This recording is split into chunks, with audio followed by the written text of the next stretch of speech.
алдарыңызда. Қазір мен аммиакты құйып жатырмын стаканға.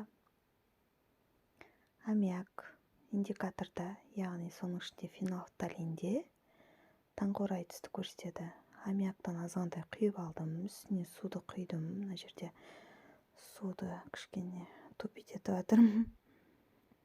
Және суды құйып, оны араластырып, және мына жерде өзім демонстрация жасап жатқасын, қатты қауіпсіздік ережелерін сақтаған жоқпын.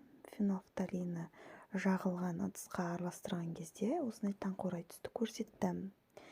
Енді фенолфталин қышқылдарда түссіз болады.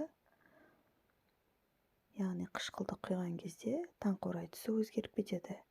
Өйткені бұл жерде қышқыл құйылып тұр. Бұл жерде балдар индикаторлар жақсы біледі.